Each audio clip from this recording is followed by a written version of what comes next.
talk about daily work scenario. I need to reuse query again and again. So I have multiple queries to get the final result. I want to run query with parameters. In scenario 1, where there is a maintenance issue. In scenario 2, if it is maintained, but still I have to run multiple queries to get the final result. In the scenario 3, I am able to maintain the scripts, I am able to run the multiple queries, but there is some conditional, like if A is passed, then script A must be run. If B is passed, then script B must run.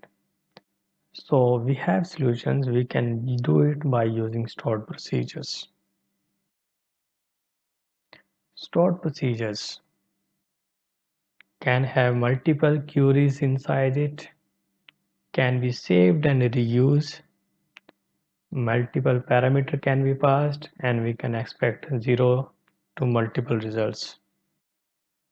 So scenario 1 is handled by, because we can write complex queries inside it and multiple queries inside it, and it can be maintained and reused because it's already available in the database. Multiple parameter can be passed, so the conditional can be handled very easily. So how to create a stored procedure? Is there a simple syntax? Create procedures, procedure name, parameters, begin, query statement, end statement, and delimiter.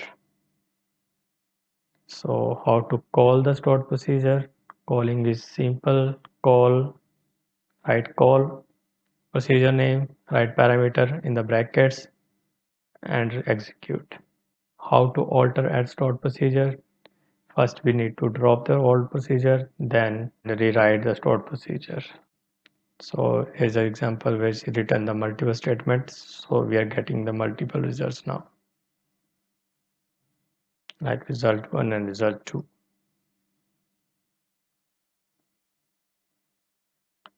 And this is the way to drop the procedure, like drop procedure if exists, procedure name, and the procedure will be dropped.